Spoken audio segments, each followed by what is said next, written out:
नमस्कार साथियों, मैं प्रभात वालिया एक बार फिर से आप सभी का सोनी एजुकेशन के इस ऑनलाइन प्लेटफॉर्म पर स्वागत करता हूं।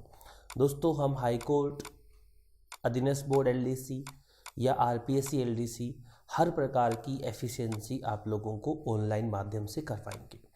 दोस्तों, जिसमें हम लोगों ने सोनी ऑफिस का जो टाइपिंग सॉफ्टवेयर है उसमें भी, प्लस ऑफिस ऑफलाइन सॉफ्टवेयर उसमें भी जो भी एक्सरसाइज आप लोगों के लिए दे रखी है उन्हीं का हम लोग अभी सॉल्यूशन देख रहे हैं। आज हम एक्सरसाइज नंबर 12 के बारे में बात करेंगे। इसका हमने टाइम 20 मिनट किया, टेक के टेस्ट पर क्लिक कर दिया। फर्स्ट टाइम लोड होता है, थोड़ा समय लेता है, तो आप लोग निश्चिंत रहें, कोई दिक्कत वाली बात नहीं है। मैं एक्सरसाइज नंबर 12 में जो हमें क्वेश्चंस दे रखे हैं उन्हें ध्यान से पढ़कर आपको आंसर बताने की कोशिश करूँगा। दोस्तों, जिससे हम कभी भी प्रैक्टिस करें तो हमें पूरे में से पूरे नंबर मिले। यहाँ पर मैंने इसे जूम कर लिया है, इसका व्यू चेंज करके जूम भी कर लिया ताकि आपको थोड़ा अच्छे से दिख जाए। प्रश्न पढ़िए। डॉक्यूमेंट के तीसरे पैराग्राफ को फर्स्ट लाइन इंडेंट देना है 0.99। पहला पैराग्राफ है, ये दूसरा पैराग्राफ है और नीचे वाला तीसरा पैराग्राफ है। पेज लेआउट पर चलना है, लेफ्ट इंडेंट राइट इंडेंट है, हमें फर्स्ट लाइन देना है तो यहाँ से ओपन कर लेंगे। क्या पेज लेआउट से ओपन करना कंपलसरी है? क्या होम पर जाकर ओपन नहीं कर सकता? कर सकते हैं, होम पे भी कर दीजिए, दोनों में ऑप्शन सेम आते हैं। फर्स्ट लाइन करना है, स्पेशल में फर्स्ट लाइन पे चलिए, बढ़ाइए, बढ़ाते रहिए। 9 हो गया, आप 99 कर दीजिए। यही कहा है, अगले ने अपने को ओपन कर देते। कौन सा करना था? फर्स्ट लाइन तीसरे पैराग्राफ का। ठीक है भाई, ये पहला पैराग्राफ, ये दूसरा, तीसरे पैराग्राफ का फर्स्ट लाइन इंडेंट मैंने आगे पीछे कर दिया है, कोई दिक्कत नहीं है। प्रश्न पहला कंप्लीट हो गया। मैं इस बार आपको इसका रिवीजन नहीं बताऊंगा, इसलिए पहले बार जब मैं कर रहा हूं तो आप 2 बार देख लीजिए ताकि कहीं कोई दिक्कत नहीं है। पहला पैराग्राफ, दूसरा पैराग्राफ और तीसरा पैराग्राफ कर दिया है मैंने। ठीक है, आगे बढ़ता हूं नेक्स्ट पर। टेबल के दूसरे स्तंभ के टेक्स्ट कलर को सफेद रंग में परिवर्तित करना है। टेबल कहीं है क्या? बिल्कुल है। कहाँ है? ये पहला है, ये दूसरा है। इसे मुझे सेलेक्ट करना है। हो गया सेलेक्ट। इसे मुझे क्या करना है? सेलेक्ट करना है। हो गया सेलेक्ट। टेक्स्ट कलर को सफेद रंग में परिवर्तित करना है, वाइट।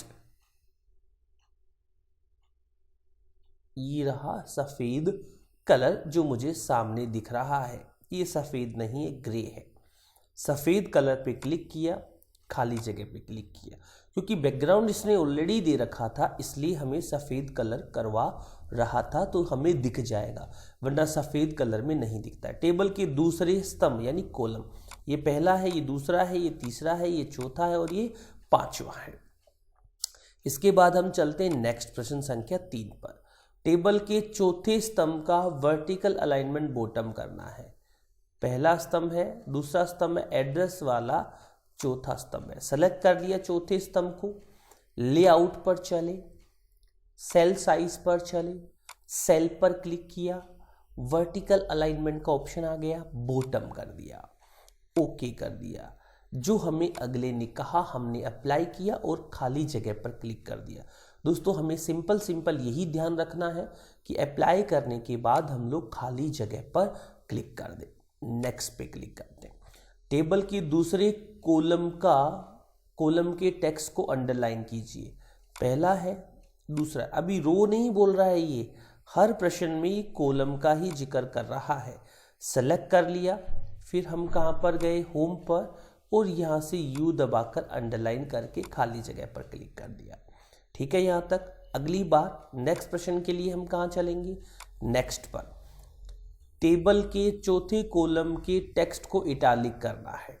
अब ये चौथा कॉलम कौन सा है भाई? ये पहला कॉलम था, दूसरा था, तीसरा था, ये चौथा कॉलम। सेलेक्ट किया, आई पर क्लिक किया, खाली जगह पे क्लिक किया।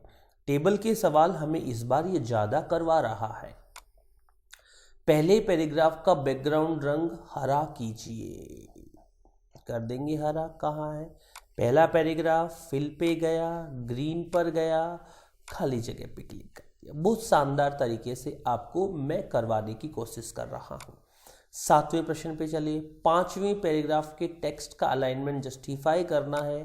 पहला, दूसरा हो गया, तीसरा हो गया, चौथा हो गया, 5वां जस्टिफाई कर देते हैं, कोई दिक्कत नहीं है। इतना काम हो गया। नेक्स्ट पे चलते हैं। डॉक्यूमेंट के तीसरे पैराग्राफ को टेक्स्ट को इटालिक करना है। पहला पैराग्राफ हो गया, दूसरा हो गया, ये तीसरा है। सेलेक्ट किया टेक्स्ट को। हमें टेक्स्ट को सेलेक्ट करना पड़ेगा, क्यों? क्योंकि हम फ़ॉन्ट का ऑप्शन लगा रहे हैं। अगर फ़ॉन्ट की जगह हम किसका लगा रहे होते, पैराग्राफ का, तो हमें किसी टेक्स्ट को सेलेक्ट करने की आवश्यकता नहीं होती। नेक्स्ट पर चलते। दूसरे पैराग्राफ का लाइन स्पेसिंग 2 इंच करना है। दूसरे पे क्लिक किया, लाइन स्पेसिंग पे गया, 2.0 कर दिया, कोई दिक्कत नहीं आ रही है। 10 नंबर पे चला। डॉक्यूमेंट की दूसरे पैराग्राफ के टेक्स्ट को स्ट्राइक थ्रू करना है। दूसरा पैराग्राफ ये रहा, यहाँ से लेकर ऊपर तक सेलेक्ट कर लीजिए, स्ट्राइक थ्रू पर क्लिक करके खाली जगह पर क्लिक कर दीजिए। बहुत सिंपल तरीके से करिए, ज़्यादा सोचने की आवश्यकता नहीं है। फिर कहाँ चलेंगे? नेक्स्ट पर प्रश्न संख्या 11 हमारा। मजदूर शब्द दिए गए डॉक्यूमेंट में जितनी बार आया है उसे हमें क्या करना है साथियों? बोल्ड करना है। कौन से शब्द को करना है? मजदूर को। तो हमें एक बार एक काम करना है, जहाँ लास्ट में लिखा हुआ है कहीं, उसे एक बार अपन मजदूर लिख लेते हैं, क्योंकि मजदूर अगर अपन नहीं लिखेंगे तो हमें वहाँ जाकर पता ही नहीं चलेगा कि हमने मजदूर लिखा है। मजदूर के लिए मुझे पहले मैं लिखना पड़ेगा, फिर जय लिखना पड़ेगा, फिर दू और रे लिखना पड़ेगा। यही शब्द होता है मजदूर। इसे ही कहा, इसे मैं यहाँ से कट कर लेता हूँ। ठीक है, फाइंड वाले ऑप्शन पर चलता हूँ। यहाँ मैं मजदूर शब्द को क्या कर लेता हूँ? पेस्ट कर लेता हूँ। ठीक है, ये मजदूरी है मेरे हिसाब से। ठीक है, फाइंड इन मेन डॉक्यूमेंट, पूरे डॉक्यूमेंट में मजदूर शब्द को मैं फाइंड करता हूँ। क्या शब्द चाहिए अपन को? मजदूर। अपन ने छोटा लिखा था, इसमें क्या आएगा? बड़ा आएगा। कोई बात नहीं, आप देख लेते हैं। फाइंड इन मेन डॉक्यूमेंट, मिल गया मजदूर। जहाँ जहाँ मजदूर था सभी के सभी मजदूर मेरे सेलेक्ट हो गए हैं। बोल्ड करना है तो मुझे यहाँ पर क्या दबाना है? बी पर क्लिक किया। अब मैं खाली जगह पे क्लिक करता हूँ। जहाँ जहाँ मजदूर शब्द आया था उसे ये क्या कर देगा? बोल्ड कर देगा। नेक्स्ट पर चलते हैं। लाला शब्द को दिए गए डॉक्यूमेंट में बोल्ड करना है और प्रत्येक जगह ये इफेक्ट क्या होना चाहिए? लागू होना चाहिए। लाला कैसे लिखा जाता है भैया? आपको लिखा तो आना चाहिए। तो लाला लिखने का तरीका क्या होता है? ये ला और ये ला, ये लाला शब्द जो दे रखा है इसे हम वापस से कट कर लेते हैं। वही फाइंड इन में चलकर इस लाला शब्द को क्या कर लेते हैं? पेस्ट कर लेते हैं, जिससे हमें लाला शब्द ढूंढने में कोई दिक्कत नहीं आएगी। लाला शब्द मुझे मिल गया है। अब क्या करने के लिए बोला है? बोल्ड। तो बोल्ड पर क्लिक कर दिया, खाली जगह पे क्लिक कर दिया, नॉर्मल सा काम था, कर दिया है मैंने। अब नेक्स्ट पर चलते हैं। दी गई टेबल को ऑटो फिट विंडो सेट करना है। ऑटो फिट विंडो करने के लिए हम इस टेबल को सेलेक्ट कर लेते हैं। फिर हम लेआउट पर चलते हैं, ऑटो फिट विंडो कर देते हैं। यही कहा था हमें। ठीक है, खाली जगह पे क्लिक करके नेक्स्ट की तरफ बढ़ते हैं। दी गई सारणी के सभी बॉर्डर को हटा दीजिए। क्लिक किया सारणी पर, फिर कहाँ पर गए? डिज़ाइन में देखो बॉर्डर का ऑप्शन आता है, यहाँ से नो बॉर्डर पे क्लिक कर दीजिए। कोई भी इसके बॉर्डर अब नहीं रहा है। अगला नेक्स्ट कर दीजिए। पृष्ठों की संख्या को हटाना है। पेज नंबर लगे हुए हैं, इन्हें हटाना है। इंसर्ट पर चलिए, पेज नंबर पे चलिए, रिमूव पेज नंबर पे क्लिक कर दीजिए। खाली जगह पे क्लिक करें, सबमिट पर क्लिक करें। हमने जो पेपर किया है उसे अभी हम लोगों ने सबमिट कर दिया है आसानी से, जिससे आप लोगों को अच्छे नंबर प्राप्त हो। आप अच्छे से पढ़कर ही रिप्लाई देने की कोशिश करें। दोस्तों, हमने इसमें 48 नंबर प्राप्त किए हैं, बल्कि हमें 50 में से 50 नंबर आने चाहिए थे। ये 2 नंबर जो हमारे कटे हैं वो प्रश्न संख्या हमारा जो है दूसरा उसके लिए हमने जो कलर सेट किया था व्हाइट वाला, पहले से व्हाइट कलर होने की वजह से वो आपको 2 नंबर काट लिए हैं। दोस्तों ये 2 नंबर जो हमारे कटे हैं, ये 2 नंबर सॉफ्टवेयर मिस्टेक की वजह से है।